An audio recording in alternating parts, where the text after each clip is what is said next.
الحمدللہ رب العالمین الرحمن الرحیم مالک یوم الدین واشہد ان لا الہ الا اللہ وحدہ لا شریک لہ واشہد ان محمدا عبدہ ورسولہ صلی اللہ علیہ وعلی آلہ وعلی اصحابہ ومن اہتدی بہدیہ واستنى بسنتہ وسار علی نہجہ واقتفى اثرہ الی یوم الدین وبعد اعوذ باللہ السمیع العلیم من الشیطان الرجیم بسم اللہ الرحمن الرحیم وقل للمؤمنات يغضضن من أبصارهن ويحفظن فروجهن ولا يبدين زينتهن إلا ما ظهر منها۔ معزز ناظرین و سامعین و مشاہدین و مشاہدات، آپ لوگوں کے سامنے سورہ نور کی آیت نمبر 31 کا شروع کا حصہ پڑھا گیا ہے، تلاوت کی گئی ہے۔ اس حصے میں جو باتیں اللہ رب العالمین نے بیان کی ہیں، انہی باتوں کی تفسیر میں آپ لوگوں کے سامنے آج کرنا چاہتا ہوں۔ آیت لمبی ہے اور ایک درس میں پوری آیت کی تفسیر ناممکن ہے، اس لیے مختلف نشستوں میں اس آیت کریمہ کی تفسیر آپ لوگوں کے سامنے ہم کرنے کی کوشش کریں گے۔ اس آیت کریمہ میں اللہ رب العالمین نے 3 باتوں کا حکم دیا ہے مومن عورتوں کے لیے۔ ایک غض بصر کا، کہ اپنی نگاہوں کو پس رکھیں، نمبر 2 شرمگاہ کی حفاظت کریں، اور نمبر 3 اپنی زیب و زینت کی چیزوں کو ظاہر نہ کریں۔ ہاں، جو بغیر قصد و ارادہ کے ظاہر ہو جائے وہ معاف ہے اور اس میں کوئی حرج کی بات نہیں ہے۔ یہ 3 باتیں اہم یا موٹی موٹی اللہ رب العالمین نے جو حصہ میں نے تلاوت کیا ہے آیت کا، اس کے اندر بیان کیا۔ اس سے پہلے اللہ رب العالمین نے اہل ایمان کو، مومن مردوں کو نگاہوں کے پس رکھنے کا اور شرمگاہ کی حفاظت کا حکم دیا تھا۔ عورتیں بھی اس میں شامل تھیں، داخل تھیں۔ جیسے عورتوں کے لیے کوئی حکم ہوتا ہے تو مرد بھی شامل ہوتے ہیں، کیونکہ اسلام کا حکم سب کے لیے ہے، مرد کے لیے اور عورت کے لیے، سب کے لیے عام ہے، الا یہ کہ اس حکم میں سے کسی کو خاص کر دیا جائے یا کسی کو نکال دیا جائے۔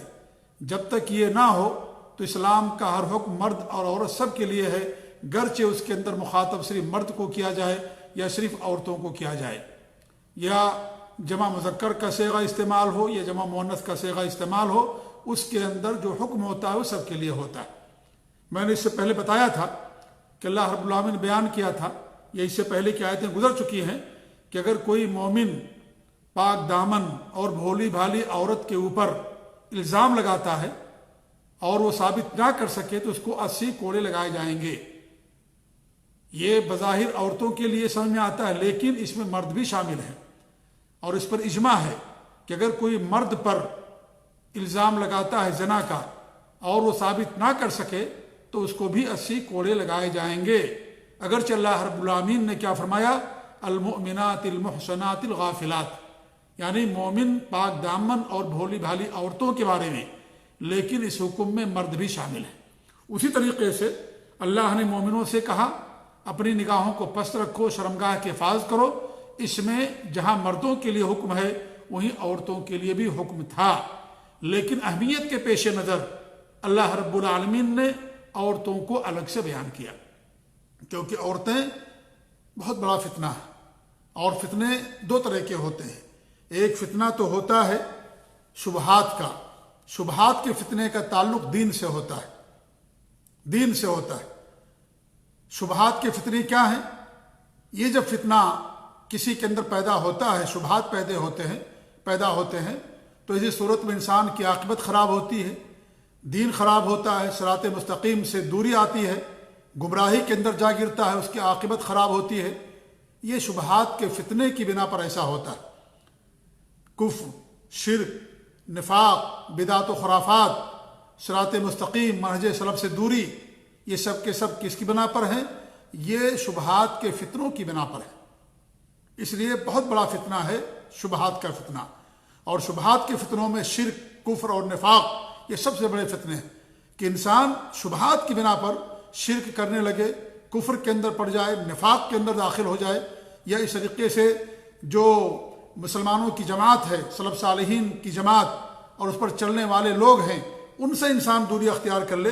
یہ سب سے بڑا فتنہ ہوتا ہے، کیونکہ آخرت کا فتنہ انسان جہنم میں چلا جاتا ہے. دین سے دوری جہنم میں جانے کا سبب ہے. صراط مستقیم سے دوری جہنم میں جانے کا سبب اور ذریعہ ہے. لہذا شبہات کا فتنہ یہ بہت بڑا فتنہ ہوتا ہے، بہت بڑا فتنہ، کیونکہ اس میں انسان کی جو آخرت کی زندگی ہے وہ برباد ہو جاتی ہے اور ہمیشہ ہمیشہ انسان جہنم کا مستحق بن جاتا ہے.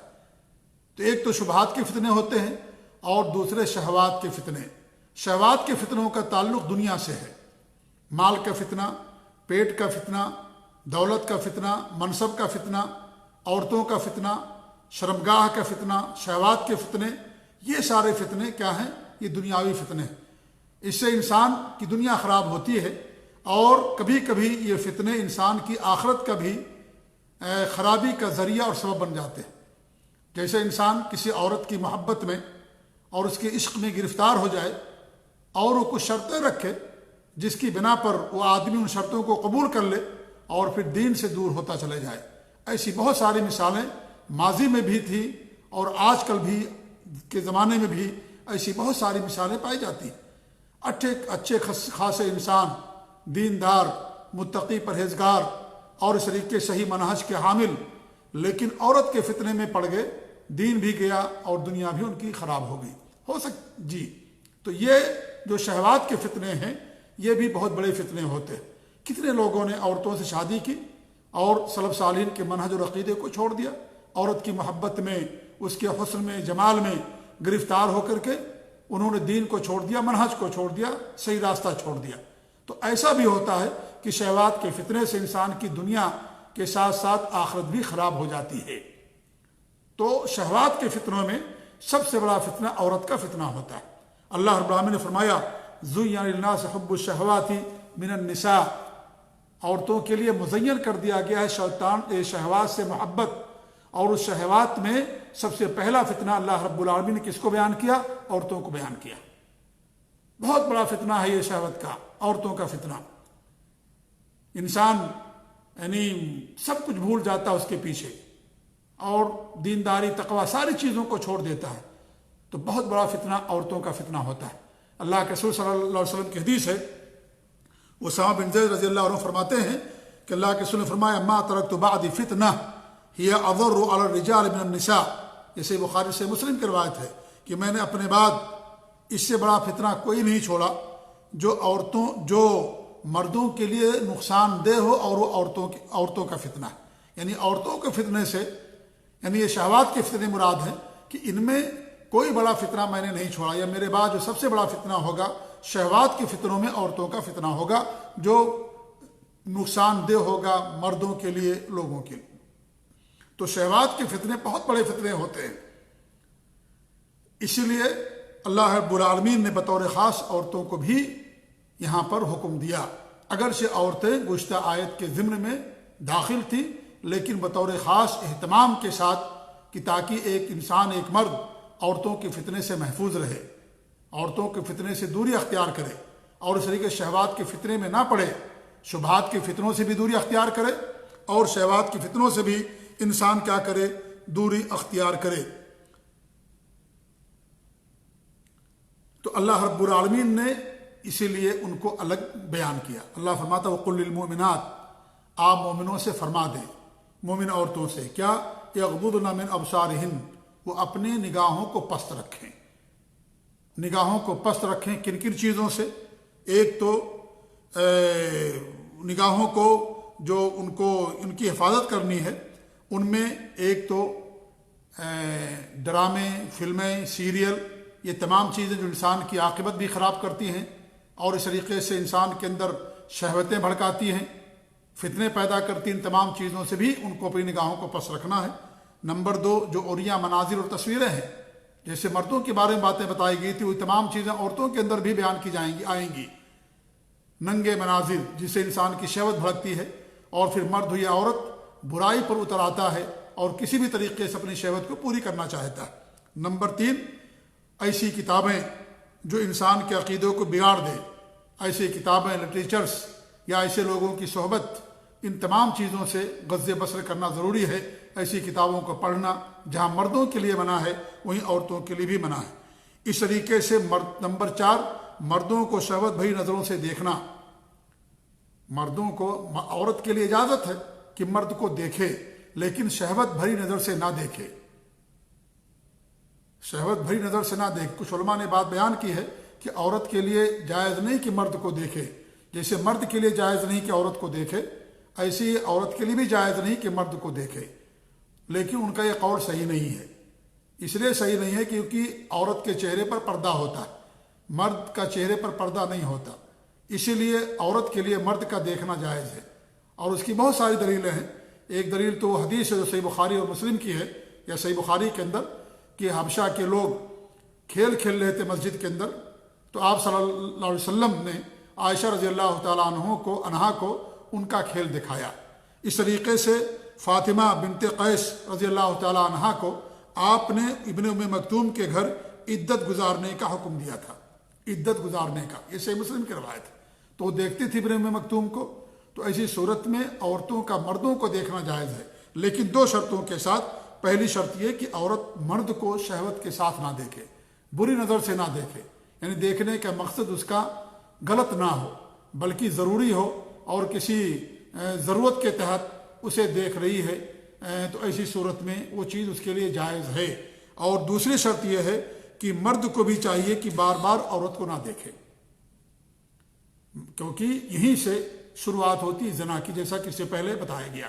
تو یہ غض بصر ہے عورتوں کے لیے کہ ان تمام چیزوں سے انہیں اپنی نگاہوں کو پس رکھنا ہے اور نگاہوں کی حفاظت کرنی، کیونکہ نگاہ یہ زہر آلود تیر ہوتے ہیں، اور نگاہ ہی کے ذریعے سے انسان معصیت کے اندر اور اس طریقے زناکاری کے اندر داخل ہوتا ہے، جیسا کہ کچھ تفصیل سے اس سے پہلے ہم نے آپ کے سامنے بات بیان کی تھی۔ دوسری بات اللہ نے جو بیان فرمائی وہ یحفظن فروجہن، وہ اپنی شرمگاہوں کی حفاظت کریں۔ شرمگاہوں کی حفاظت کا مطلب کیا ہے؟ اس کے اندر بہت ساری چیزیں شامل ہیں۔ پہلی چیز تو یہ ہے کہ عورتوں کو چاہیے کہ اپنی شرمگاہوں کی حفاظت کریں، چھپا کر کے رکھیں، کسی اجنبی کا یا حتیٰ کہ جو ان کے محرم ہیں ان کی بھی نظر اس پر نہ پڑے، اپنی شرمگاہ کی حفاظت کریں۔ شرمگاہ کھولنا عورت کے لیے صرف مرد کے سامنے جائز ہے اور کسی اور کے سامنے جائز نہیں ہے۔ کسی عورت کے سامنے بھی اپنی شرمگاہ کو نہیں کھول سکتی، محرم مردوں کے سامنے بھی اپنی شرمگاہ کو نہیں کھول سکتی، یہ چیزیں اس کے لیے حرام ہے۔ نمبر 2، جو چیز اس کے اندر داخل ہے زناکاری سے، یہ بھی حفظ الفروج کے اندر یہ بھی بہت اہم بات ہے کہ عورت اپنی شرمگاہ کی حفاظت کرے، یعنی اپنے آپ کو زناکاری سے بچائے، اور جو زناکاری سے عورت بچائے گی اللہ رب العالمین قیامت کے دن اسے اپنے عرش کے سائے میں جگہ دے گا۔ اللہ کے رسول صلی اللہ علیہ وسلم کی حدیث ہے کہ 7 قسم کے لوگ ایسے ہیں جنہیں اللہ رب العالمین قیامت کے دن اپنے عرش کے سائے میں جگہ دے گا۔ انہی میں سے آپ نے فرمایا وہ آدمی جس کو کوئی منصب اور خوبصورت عورت، منصب والی اور خوبصورت عورت دعوت دے زنا کی، فحش کام کی، لیکن وہ کہے کہ مجھے اللہ تعالیٰ کا خوف ہے، تو ایسے آدمی کو اللہ رب العالمین قیامت کے دن اپنے عرش کے سائے میں جگہ دے گا۔ اسی طریقے سے عورت بھی، کہ کسی عورت کو اگر کوئی مرد ورغلاتا ہے، مرد اونچے منصب والا ہے، خوبصورت ہے اور مال و دولت والا ہے، ہٹھا کٹھا تندرست نوجوان ہے، اس کا شہرہ ہے اور اس طریقے سے اس کی خوبصورتی کا، اس کے مال و دولت کا چرچا ہے، اب وہ کوئی آدمی، کوئی مرد کسی عورت کو زنا کی لیے بلائے اور عورت یہ کہے کہ انی اخاف اللہ، مجھے اللہ تعالیٰ کا خوف ہے، تو ایسی عورت کو بھی اللہ رب العالمین قیامت کے دن اپنے عرش کے سائے میں جگہ دے گا۔ اس میں صرف مرد داخل نہیں ہے، اسلام کا ہر حکم مرد اور عورت دونوں کے لیے ہوتا ہے۔ تو غلبے کے طور پر کبھی جو ہے مرد کو بیان کر دیا جاتا ہے، ورنہ اس کے اندر عورتیں بھی شامل ہوتی ہیں۔ یہ 2 بات ہو گئی۔ اور تیسری بات کیا ہے؟ جو کیا نام ہے کہ شرمگاہ کی حفاظت، اس میں سحاق ہے۔ سحاق کا مطلب یہ ہوتا ہے کہ عورت ہی سے اپنی شہوت کو بجھائے، اپنی جنسی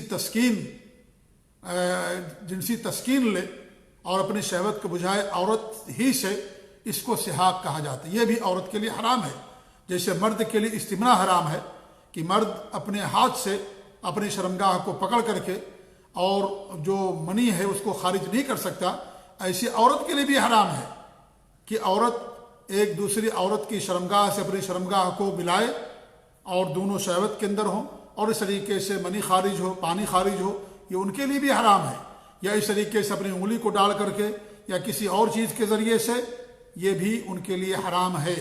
اور اس کے اندر تعزیر علماء نے بیان کی ہے کہ اس کے اندر تعزیر ہوتی ہے اگر کسی عورت کے بارے میں چیز ثابت ہو جائے، کوئی اس طریقے سے کرتی ہے کہ عورتوں سے اپنی شہوت پوری کرتی ہے، جیسے مرد شہوت پوری کرتا حرام ہے، اور اس کے لیے سزا یہ ہے کہ دونوں قتل کر دیا جائے، کرنے والے اور کرانے والے دونوں کو، اور یہ مرد کے تعلق سے بات بتائی گئی تھی، یا اس طریقے سے مرد اپنے ہاتھ سے اپنے منی کو خارج کر دیتا ہے، یہ بھی اس کے لیے حرام ہے۔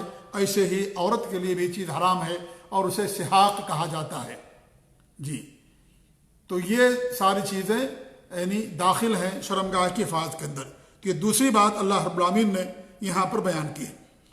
اب تیسری بات اللہ کیا فرماتا ہے؟ وَلَا يُبْدِينَ زِينَتَهُنَّ إِلَّا مَا ظَهَرَ مِنْهَا، اور اپنی زینت کو عورتیں ظاہر نہ کریں سوائے اس کے جو ظاہر ہے۔ یہاں پر زینت سے کیا مراد ہے؟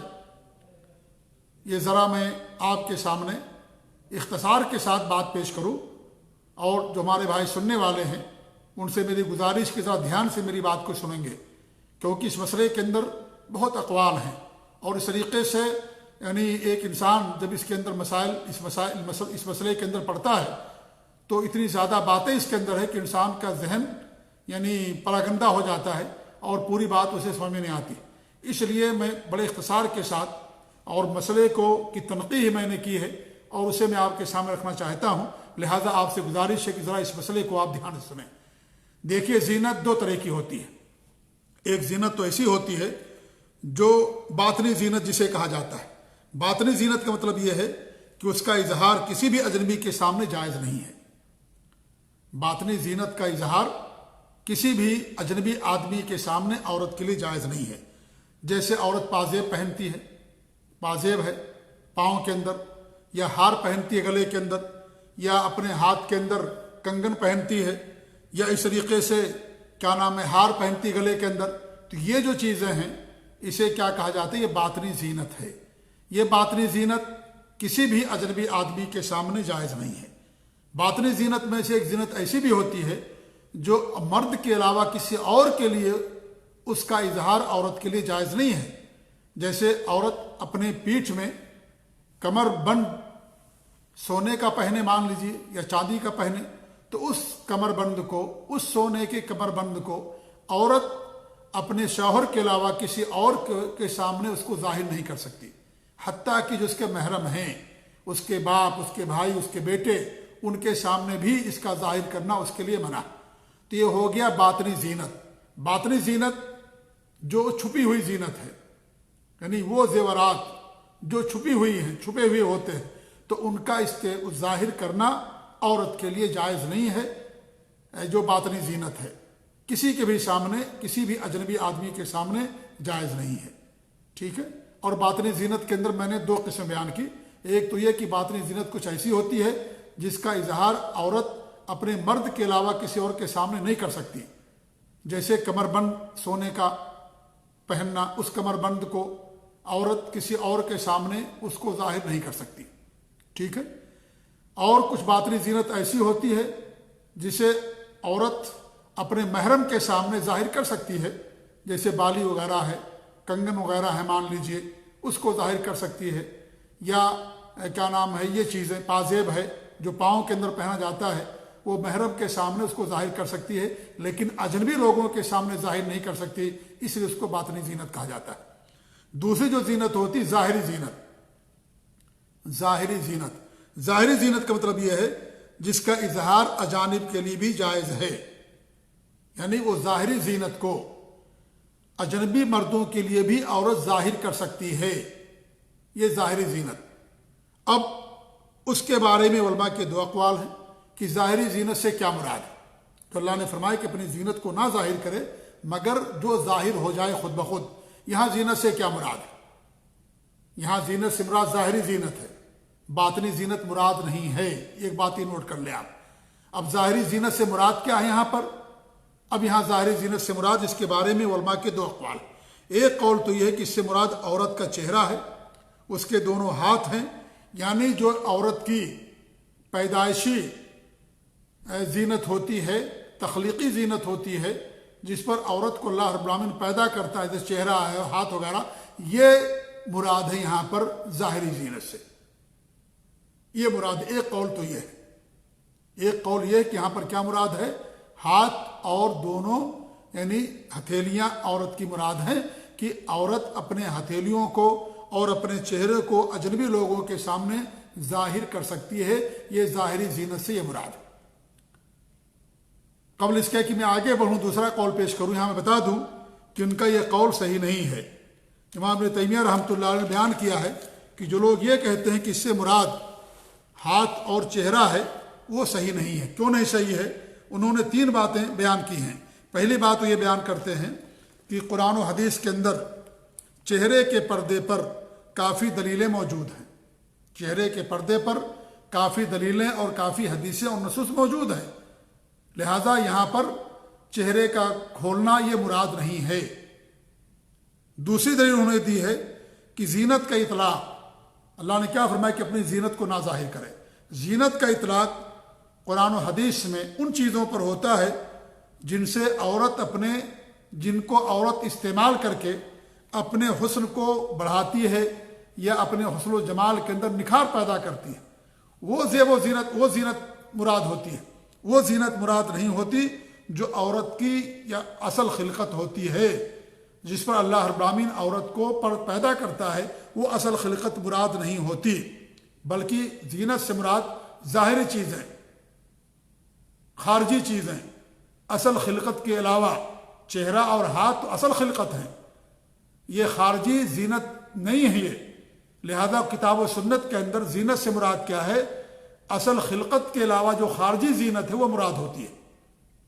یہ تو اصل خلقت ہے ہاتھ اور چہرہ، لہذا یہ اس کی آنکھ، زبان، ہونٹ، یہ ہاتھ، پاؤں، یہ ساری اصل خلقت ہے، لہذا یہ زینت نہیں ہے۔ یہاں زینت سے مراد ظاہری زینت مراد ہے۔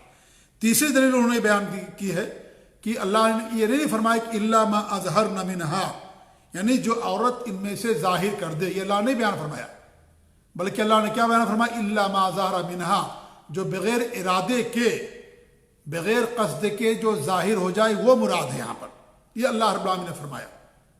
تو اگر یہاں پر چہرہ مراد ہوتا، ہاتھ مراد ہوتا، تو اللہ تعالیٰ یہ فرماتا الا ما اظہرن منہا، یعنی عورت اپنے زیب و زینت کو ظاہر نہ کرے، الا ما اظہرن منہا، مگر جو اس کو جان بوجھ کر کے ظاہر کر دے۔ تو اللہ رب العالمین نے نہیں فرمایا کہ جو عورت جان بوجھ کر کے ظاہر کرے، کیونکہ عورت اپنے چہرے کو اگر ظاہر کرے گی تو اس کو ظاہر کرنا پڑے گا، نقاب کو ہٹانا پڑے گا، وہ جان بوجھ کر کے اس کو کرنا پڑے گا۔ تو یہاں پر اللہ رب العالمین نے نہیں فرمایا کہ الا ما اظہرن منہا، یہ اللہ نے بیان فرمایا، بلکہ اللہ نے کیا فرمایا؟ الا ما ظہر منہا، جو ظاہر ہو جائے، خود بخود ظاہر ہو جائے، بغیر ارادے کے، بغیر قصد کے۔ اگر یہاں پر مراد چہرہ اور ہاتھ ہوتا تو اللہ تعالیٰ یہ کہتا الا ما اظہرنا منہا، یعنی جو عورتیں ان میں سے ظاہر کر دیں، یعنی جان بوجھ کر کے ظاہر کریں، یہ اللہ تعالیٰ یہ الفاظ استعمال کرتا، لیکن اللہ نے یہ الفاظ استعمال نہیں کیے، بلکہ یہ فرمایا الا ما ظہر منہا، یہ فرمایا اللہ نے کہ جو ظاہر ہو جائے، تو جو ظاہر ہو جائے بغیر ارادے کے، بغیر قصد کے، وہ مراد ہے یہاں پر۔ جیسے مان لیجیے کپڑا مراد ہے، جو برقع عورت استعمال کرتی ہے وہ مراد ہے، یا یہ کہ اس طریقے سے یعنی جو بغیر ارادے کے ظاہر ہو جائے، جیسے کبھی کیا نام ہے انگوٹھی ظاہر ہو گئی ہاتھ سے، یا اس طریقے سے کیا نام ہے پاؤں کے اندر پازیب ہے وہ ظاہر ہو گیا مان لیجیے، یا انگوٹھے پر مہندی لگی ہوئی ہے پاؤں پر، یا اس طریقے سے انگلیوں پر، وہ ظاہر ہو گئی، کیونکہ وہ جان بوجھ کر کے عورت اسے ظاہر نہیں کرتی ہے، بلکہ وہ خود بخود ظاہر ہو جاتے ہیں، اس میں عورت کا ارادہ نہیں ہوتا۔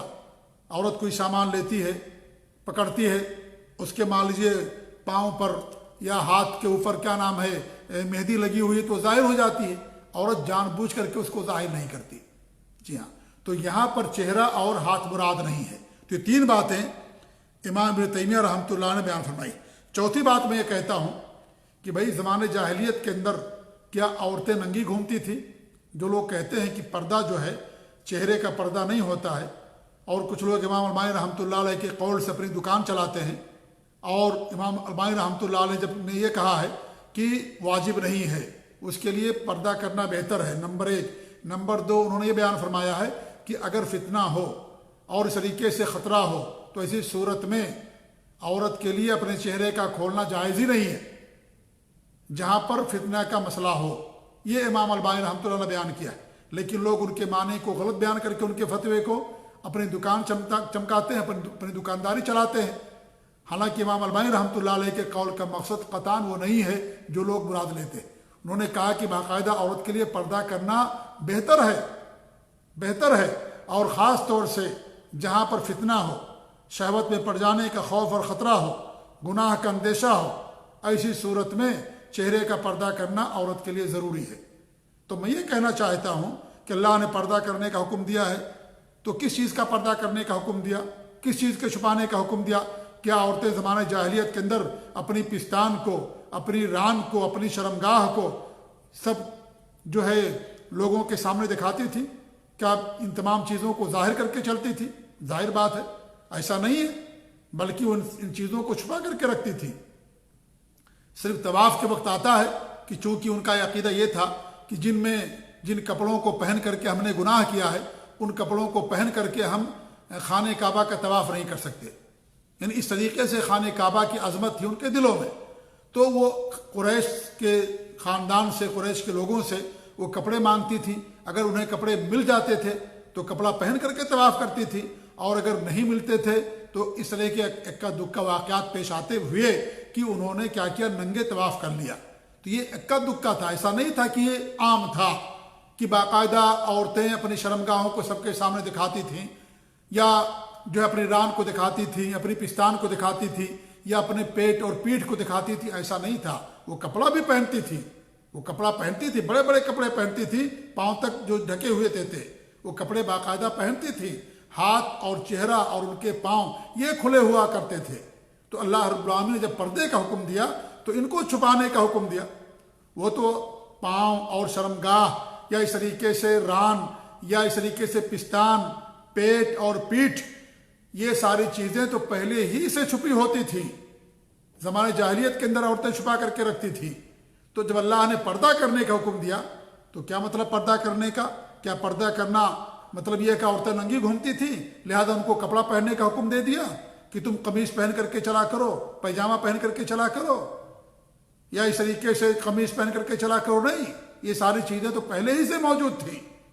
یہ بڑی باریک بات میں بتا رہا ہوں، بہت اہم نکتہ میں آپ کے سامنے پیش کر رہا ہوں. اگر اس کو ہم ذہن میں رکھیں گے تو یہ جو پردے کا مسئلہ ہے نا، یہ ختم ہو جائے گا، ایک دم واضح طور پر کلیئر ہو کر کے لوگوں کے سامنے آ جائے گا.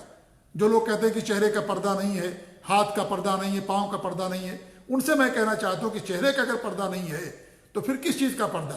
کہ زمانے جاہلیت کے اندر عورتیں سب شرمگاہوں کو دکھا کر کے چلتی تھی لوگوں کو؟ ایسا نہیں تھا. تو جب اللہ نے مزید حکم دیا تو اس کا مطلب یہ ہوا کہ چہرے کو ڈھا کر کے رکھنا ہے، کیونکہ اصل چہرہ ہی ہے. چہرے کے اندر زبان ہے، چہرے کے اندر آنکھ ہے. انسان آنکھ سے دیکھتا ہے، زبان سے انسان باتیں کرتا ہے، اور اسی کے ذریعے سے انسان پھر زناکاری تک پہنچتا ہے. تو اصل تو یہی چیز ہے، چہرہ ہی کا پردہ اصل ہے. اگر کسی آدمی سے کہا جائے تمہاری عورت بہت خوبصورت ہے، اس کا ہاتھ، اس کا پاؤں، اس کا پیٹ بہت خوبصورت ہے، لیکن اس کا چہرہ بہت بدنما ہے، اس کا چہرہ بہت بیکار ہے، اس کا چہرہ جو ہے بہت بیکار ہے، تو کیا آدمی جا کر کے اس عورت سے شادی کرے گا؟ نہیں. تو اصل جو پردہ ہے چہرے ہی کا پردہ ہوتا ہے. چہرے کے اندر زبان رکھی ہے، اللہ نے آنکھ رکھی، یہی اصل ہے. اسی لیے اصل پردہ چہرے ہی کا پردہ ہوتا ہے. لہذا یہاں پر یہ کہنا کہ اس سے ہاتھ اور پاؤں چہرہ مراد ہے، یہ قول صحیح نہیں ہے، بلکہ اس سے کیا مراد ہے؟ ظاہری زینت مراد ہے. اور ظاہری زینت میں کیا مراد ہے؟ وہ جو دوسرا قول ہے میں نے بتایا تھا کہ ظاہری زینت مراد ہے یہاں پر وَلَا يُبْدِينَ زِينَتَهُنَّ إِلَّا مَا ظَهَرَ مِنْهَا، باطنی زینت مراد نہیں. نمبر 1. اب ظاہری زینت سے کیا مراد ہے؟ اس میں نے کہا کہ اس میں علماء کے 2 اقوال. ایک قول تو یہ ہے کہ اس سے مراد عورت کا چہرہ ہے اور اس کے دونوں ہاتھ ہیں. تو میں نے بتایا کہ نہیں، یہ صحیح نہیں ہے، اور اس کی میں نے تردید کی امام ابن تیمیہ رحمۃ اللہ علیہ کے قول سے، اور اس طریقے سے امام البانی رحمۃ اللہ علیہ کا بھی قول پیش کیا. اور ایک بات میں نے اپنی طرف سے بیان کی، وہ یہ کہ زمانہ جاہلیت کے اندر بھی عورتیں اپنے شرمگاہ کو، اپنے پیٹ اور پیٹھ کو، ران کو چھپا کر کے